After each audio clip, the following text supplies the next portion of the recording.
Hello and welcome to this broadcast of Retro Bowl. I'm Rick Carlson. And I'm Brett Broadhead.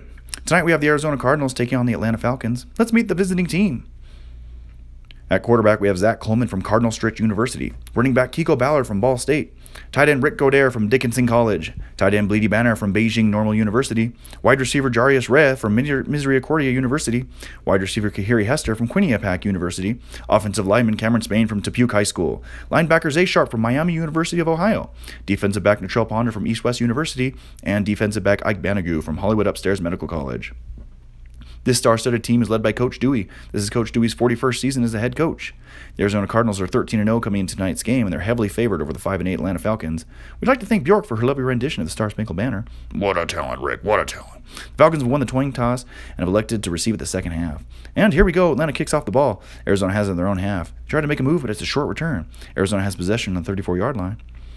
Now, Brett, I've known Coach Dewey for years now, and he's always preached efficiency. You could throw 5 yards every play and still win every game. To him, completion percentage is more important than total yards. So, of course, after I make that statement, we have an incompletion. Tell us about this play, Brett. This play's called Meth Mouth. See how it kind of looks like a smile, but the teeth are all jacked? I don't see it, Brett. Well, you must be on meth, Rick. With this play, overshoot the route and guide your receiver for a straight shot. If they aren't fast enough, hit them as they come around. Ooh, it's caught by Hester. He dodges a tackle. Ooh, only safety's near him. He gets past the 25-yard line, and he starts angling towards the sideline, and he's out of bounds for a 51-yard gain. Sidestepping out of bounds is so effective. It gains more yards, and it stops the clock, saving precious time.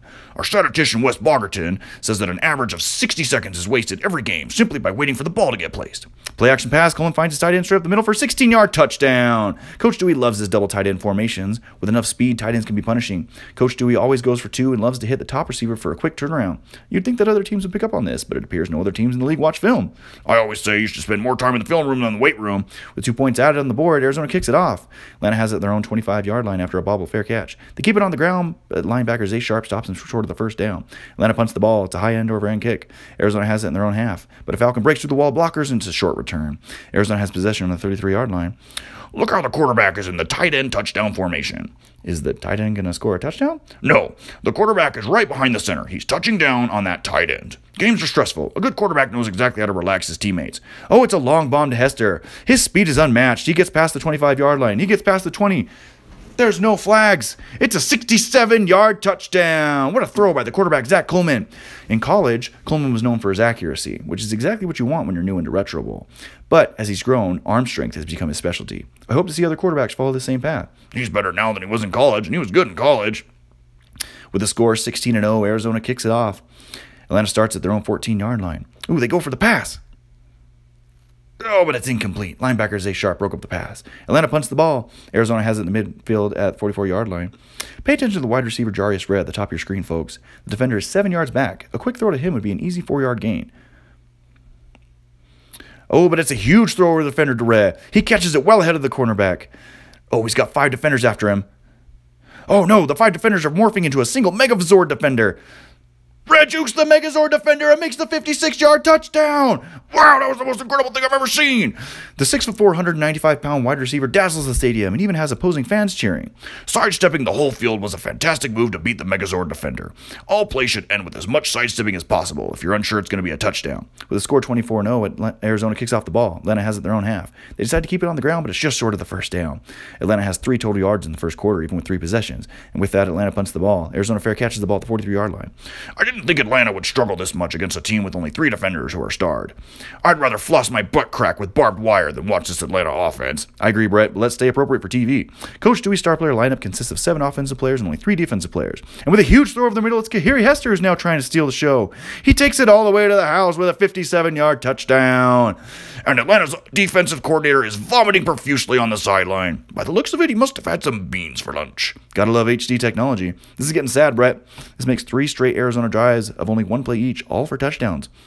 And with the score 32-0, the first quarter ends. That means it's time for our statistician, Wes Bogerton, to give us the stat of the half. Wes? The exact amount of time it takes to play 2 games of Retro Bowl is the exact amount of time it takes a man to take a dump. Wow, that's amazing. I never would have put that together. Thank you, Wes. Arizona kicks the ball off. Atlanta has possession. They run the ball. Arizona linebacker Zay Sharp misses a tackle. Oh my God, some offense from Atlanta. Atlanta has a midfield. They keep it on the ground, but it's short of the first down. Sharp redeems himself. Atlanta attempts a 43-yard field goal and scores. It's good. Atlanta finally has some points on the board thanks to their special teams. Atlanta kicks it off. Arizona has it on the 25-yard line. But it's a short return to the 31-yard line in their own half of the field. To keep things unbiased, I'd like to point out the Falcons' special team. They played well tonight. I agree. I believe the only reason the Atlanta fans haven't gone home yet is because of the special teams. Right again, Brett. Coleman steps back. He was looking for Rhea, but goes with his second option and finds Hester for a good 19-yard gain. A good quarterback can progress through their reads each play and always has a backup option if the first is blocked. Way to step it up, Atlanta quarterbacks. It's not about having a long bomb for every play. It's about completions and 0 interceptions. Yards are yards. Oh, I know how more yards get you hard, Rick. What? Yeah, more yards get you hard soda. Today, our sponsor, Hard Soda, is getting everyone in the stadium a free hard soda if Atlanta gets more than 300 yards. That's a horrible segue, Brett. Horrible. That's right, Hard Soda, where it's hard to tell if you're getting drunk or not. Legal for sale to minors. Get hard. Coming back to the game, Reg just had another great catch for 14 yards. Fantasy Retro Bowl fans will be happy with his production tonight. He already has well over 100 yards and a touchdown. He should get extra fantasy points for juking the Megazord defender. All right, coming back. He throws the ball. Here's Rick Godare with a beautiful one-handed catch. He rushes to the end zone. Is he in? There's confusion on the field. RF Connor Steedman says he was down before the end zone. Coach Dewey throws the red flag. The previous play is under review. It looked like he was in. Sorry, viewers, we're having technical difficulties, and I can't show the replay at this time. But I can see it on the Jumbotron, and from this other angle, you can see his knee hit the ground before the ball crossed the plane. Wow, really close, Rick. After further review, the runner's knee touched the ground before the ball crossed the plane. The ruling on the field stands, first down. That would definitely have made the highlight reel if Godare had made that touchdown. As much as I hate refs, they get it right sometimes. With an easy toss, there's the 6 points the Cardinals were looking for last play. You know, Brett, I can't recall a time Coach Dewey ever went for 1 point after a touchdown, can you? No, I can't. But here's my question for you, Rick. You seem to know a lot about Coach Dewey. Did you guys meet on Tinder, or was it through a mutual friend? What? What are you talking about? You know, all kinds of factoids and things about Coach Dewey. I think there's more than a bromance going on here. Arizona kicks the ball off. Atlanta has possession. They go for the pass. It's incomplete. Dropped by the receiver. Atlanta punts it away. Arizona receives the ball on the 28-yard line. They try a reverse, but it's short of the first down. Only 9 yards. Arizona has it in their own half on the 37-yard line. With only 2 seconds left in the half, will Arizona actually run the ball? Never. It's too important to pad the stats. All right, here's Coleman back to pass. Oh, he finds Rad down the middle, way ahead of his defender. As time runs out, the defense is forming the Megazord defender again. Ah, look out, Rad! Don't let him get you! But this time Rad's going to be brought down short of the touchdown. And that brings us to halftime with a score of 40-3. Thanks for watching Retro Bowl. Welcome back from halftime, folks, where we just witnessed history. Justin Timberlake and Janet Jackson took back to the halftime stage, and in an odd turn of events, Justin Timberlake had a wardrobe malfunction this time. It didn't appear to be a revenge move by Janet, but it will definitely be trending online. I just gained so much respect for Justin Timberlake.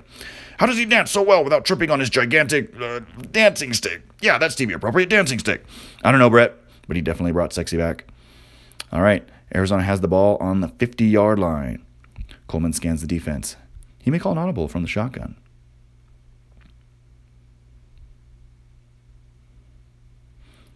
All right, Coleman hikes the ball.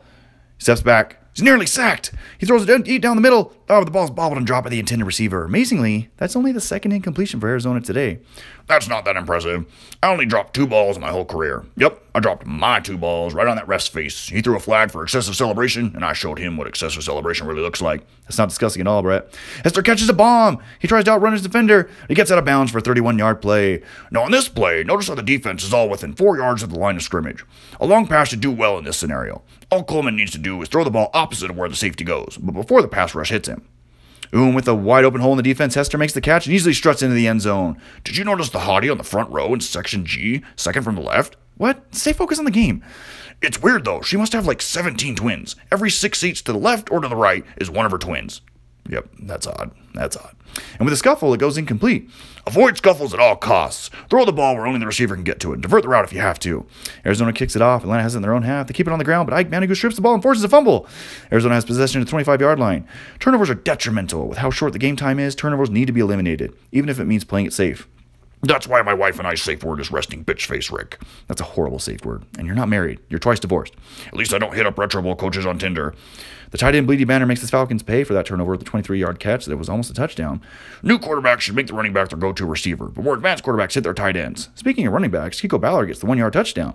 We haven't seen a lot of him this game. I'd be pretty mad if I was him. The Arizona Cardinals do not have a balanced offense. They run the ball as often as I call my ex-wives, which is never. And with 2 more points on the board, it's now 54-3. Arizona kicks it off over the receiver for touchback. Atlanta has it at their own 25-yard line. They throw the ball, but it's incomplete. Atlanta punts the ball again. And that brings us to the end of the third quarter and back to our statistician, Wes Bogerton, for the stat of the half. Wes, the Arizona Cardinals have yet to have a third down this game. Wow, that's impressive. And that's exactly Coach Dewey's game plan. I believe Coach Dewey's game plan is to keep ignoring your text, Rick. He's not into you. Move on. Thank you, Wes. Arizona has the ball in their own half.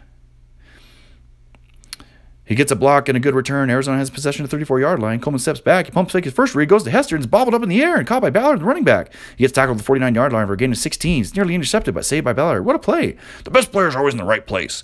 I think Ballard's ball hungry for the rock. From the 49-yard line, Coleman steps back and he throws, but Ballard jumps and tips the ball in the air. This time Hester comes up with the save. I think the pass was intended for Hester. Ballard just tried to steal it. He's ball hungry. Now this play is called straight edge. I believe it's called all streak, Brett. It's called straight edge, not because the receiver just runs straight. Straight edge is a secret drug test. If your defender can keep up with you, they need to be tested for steroid use. See which receiver beats their defender and throw it to them, or throw it behind them so only a receiver can catch it. And that's Hester with a 25-yard gain. The best skill Coleman has is the ability to hang on to the ball until the very last option. It spreads the defense and gives his receivers more time to get open. It's difficult because it takes his eyes off the receivers, but it's impressive when done well. Hester makes the 14-yard touchdown. It was a tight window to throw into, and Coach Dewey preaches against those throws, but in this case, it got the job done. Sounds to me like you couldn't get the job done with Coach Dewey. People learn from watching our broadcast. Getting inside Coach Dewey's head is a great way to learn. You haven't learned how to get over being rejected. What happened, Rick? A bunch of us reporters went out with Coach Dewey and his staff one night. Everyone else had left except Coach Dewey and I. I had too many drinks and I made a move on him. He pushed me off and hasn't said a word to me since. So you're pathetically trying to reach out to him over the air? Even if he does listen to this, he just thinks it's awkward. Do us all a favor and let it go. What? A run play? Ballard runs the ball for 4 yards. Is Arizona trying to run out the clock? No, it's greed. Look at the quarterback's body language. He's pissed. That was a play-action pass. The running ball just took it. The running back just took the ball. Ooh, Coleman calls an audible. Now this play is called double banger doppelganger. Was that double banger or double bang her? That's the beauty of the play. It's your choice. How perverted are you feeling today, Rick? Well, Coleman calls another audible. But with the double banger doppelganger, most people think to throw it where the routes converge. But what you want to do is wait for them to cross and throw it to the side with the least defenders. Coleman's back.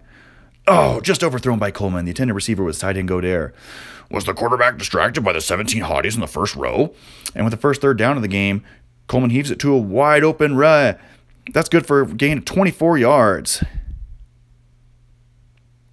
Now, it's important to have a timeout left to stop the clock from hitting 0 before the half or at the end of the game. Plays are typically between 6 to 12 seconds long and 3 to 4 seconds just to reset the ball. So use them wisely to take advantage of a play still being alive after the clock has run out. With 13 seconds left on the clock, Coleman's looking downfield. All right, here comes the end of the game. This is getting tense. Are they going to get to 70 points? Coleman scans the defense. Oh, he's hit as he throws. Oh, it's just missed by Hester. Hester dove for it like the stud he is, but just missed it. With 6 seconds left, there's only time for one more play. Here's what separates the men from the boys, the good from the great, the deflators from the rule followers. Oh, it's caught by Hester at the 12-yard line with no time left on the clock. He walks into the end zone with ease. All right, boys, here's your opportunity to drop that big, fat, greasy 70 burger. Oh, love that greasy 70 burger. Oh, the pickles and cheese. Who's going to answer opportunity's call? It's the greedy ball snatcher Ballard with a 2-point conversion. Wow, what an ending to this incredible game. I didn't think the Arizona Cardinals would get 70 points coming into today's game. With today's win, the Arizona Cardinals moved to 14-0 and clinched their spot atop the NFC West. They secured home field advantage during the playoffs, but the real winners were anyone who learned a little bit more about Retro Bowl. And hard soda, where it's hard to tell if you're getting drunk or not. Get hard, legal for Charlotte minors. Let's turn it over to our field reporter, Mike Litteris, for the press review. Mike? Mike, can you hear me? Mike, are you there? Wide receiver Jarius Rat was on point today. Were you pleased with his performance? Absolutely. Anyone who dodges a Megazord defender instantly gets into the Hall of Fame, in my opinion. Let's look at some stats. Today, Zach Coleman had 572 yards through the air and 0 yards on the ground. He had 9 touchdowns, 0 interceptions, and 0 sacks. But most importantly, he had an average of 19.1 yards per play. Very impressive. What do you think was the most impressive part about the Cardinals' performance today, Brett? Nothing. They played a garbage team. This is not impressive. I was more disappointed with Atlanta than I was impressed with Arizona. Now, if the Arizona Cardinals drop a 70 burger on a good team, then I'll have some praise for them. Well, Coleman and Sharp definitely improved today. Typically, Coach Dewey wants to improve speed over anything else. Don't let the lure of improved catching suck you in. Lack of catching can be compensated for with improved quarterback play. And on a side note, defensive back Natrell Ponder has recovered from his broken vas deferens and is now fit to play. Well, that does it for tonight. I'm Rick Carlson. And I'm Brett Broadhead. Thanks for watching this